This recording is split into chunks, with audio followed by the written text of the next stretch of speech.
right, hey everybody, welcome back to our GAMA Trade Show 2016 coverage. I'm here with Michael Fox from Game Salute, and he's going to tell us a little bit about a new Richard Launius game. So, what is this all about here? Cool. So, well, first of all, thanks for letting us come on. You're very welcome. Thank you for coming. Spiel away about this thing. So, yeah, Richard Launius has gone into the wonderful world of storytelling. I mean, so we all know that his classic games evoke, incredible experiences, wonderful stories. But this actually focuses on telling the story of somebody brand new, somebody new, fresh, in the American frontier. So, of course, obviously, I'm not from around these parts. I know nothing really about American history, but on playing this is really sort of like giving me a big insight. Crash course. Yeah, very much a crash course on like, how things sort of formed. So, the idea is everybody plays an individual character, and they have an individual character board. There are a lot of them in here, but everybody is slightly unique in that they have a special ability that you can use through the game. The idea, as I said, is a storytelling game wherein you begin with your upbringing. So there's a drafting mechanism at the start of the game where you all have cards. You will choose one of the cards, play it set out in front of you. Next one, you place another one in front of you, and these will start it'll establish your starting statistics in the game. Almost like the beginning of a D&D campaign. A little bit. So yeah, you're developing your character, but the character then continues to develop as you play the game as it goes on.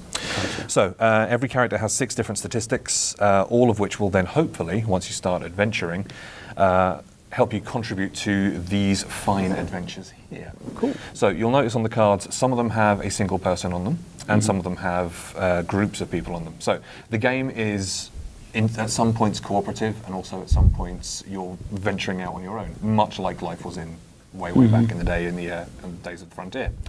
So how does it work? Every turn, the players will begin by discussing what section they're going to go to. Will they go to the far west? Will they go to the frontier? Or will they go back east? If you go together on a group thing, you're all collaborating, you're all working to try and hit these different stats. So for example, this one here, to establish yourself as architects of the Underground Railroad, you will need to have a little bit of capitalism because of course, funding that needed a lot of money, but then you also need a fair bit of knowledge. The characters then work together, adding up their stats that are here on the board, but then also playing cards from their hand, these skill cards, in order to try and hit that certain target, level 55. That number, 55, Yeah, if they do so collectively, then they will receive rewards, which they can then use to trade in and develop their characters further.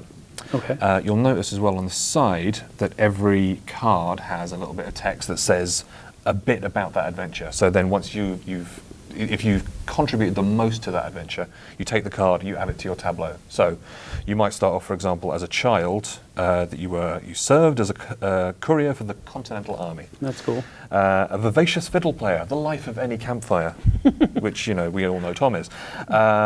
Being rambunctious, it was like a guardian angel watching over me. And these all sort of add extra elements to your thing. But then you then add this to here. Let's add these over here. There we go, so pop them there. Top down. So we'll see those bits of the story there. And as the game continues, more and more elements of your story come into play. They also give you points at the end of the game. The objective is to have the most points at the very, very end of play. But really, for me, the big experience is the telling of the story, the weaving of your tale. And as the game continues, your story gets more and more interesting, more and more tricky. And all of these things are wonderful things. These are great things. You've built one of the first homesteads in Ohio Territory. You've rescued the Donner Party, which didn't exactly go so well. However, we all know that life back in the frontier days was not exactly the easiest of things. Of course. Which is where these glorious cards come into play, which are the hardship cards. So this is not an easy game. This isn't a game of sort of weaving the tale of legends for whom everything went well. Right. Hardship can be anything from being haunted by the loss of a loved one, which uses you points at the end of the game, through to being scalped and having a permanent effect on your statistics. So you sort of essentially like losing personality, your charisma, because somebody has attempted to rip half of your head off. Interesting. So yeah, it's a bit weird, but also wonderful and lovely. So as the game continues, your stories will weave out yet further and further. Good things will happen, bad things will happen. But at the very, very end of the game, my favourite part of the whole thing, where you tell your story.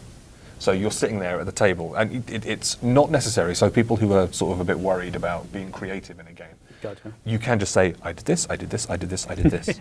But you can Right. also sort of sit there and say, well, I remember the days when you're essentially like, you know, looking back on this life that you've created. Get into character. Yeah, and there are there's a variant of the game wherein you can bestow bonus points upon people who delivered their story in the best way. Oh, okay. Which is pretty nice.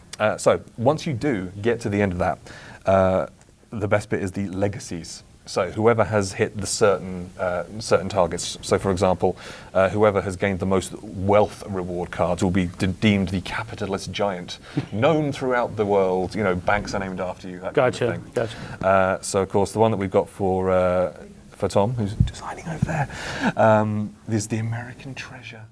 You can be the American treasure, whoever has the most happiness cards. Okay. And it ends like, you live an extremely long life, you see the country grow beyond your wildest dreams, you become a literary treasure, and the president dedicates a day in your honor on your 107th birthday. So 111th birthday. it's absolutely lovely. So yes, And these are like bonus points? those are bonus points that are given at the very end of the game. So who wins at the end of the game, basically? Whoever has the most points is the winner at the end of the game. As you know, it's a traditional rather.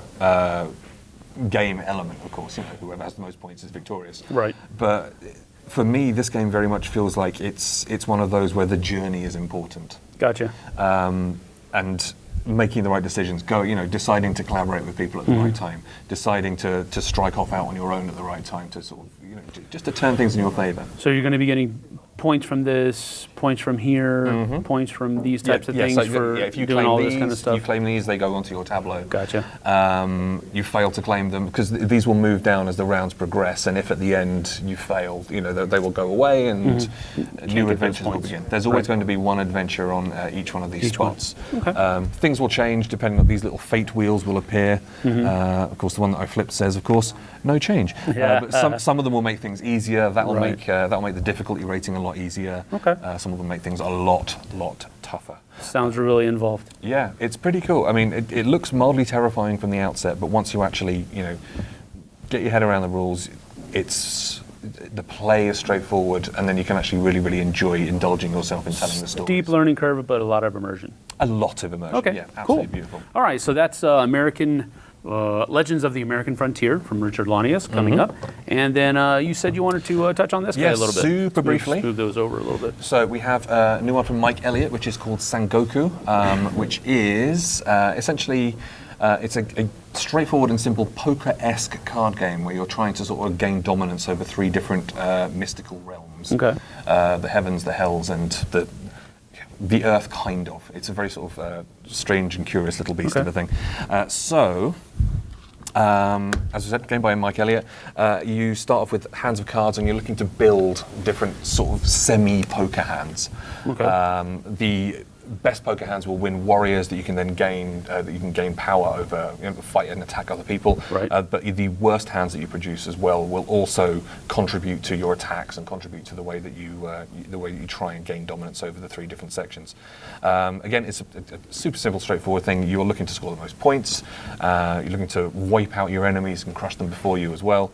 But one thing I really wanted to point out is the art by Sarah Richard, which is this beautiful sort of mystic. Looks really good. Yeah, it's absolutely lovely. The cards are lovely, the art throughout is lovely, and the game is super, super solid, so do check it out. All right, so that's Sengoku by Mike Elliott, Legends of the American Frontier by Richard Lanius. When can we see that, look to see that on shelves? Actually, both are in stores now. Legends of the American Frontier delivered to Kickstarter backers recently, as did Sangoku, so you should be able to find these both on store shelves right about now. All right, sounds good. That was Game Salute. Thanks for joining us, folks. We'll see you next time.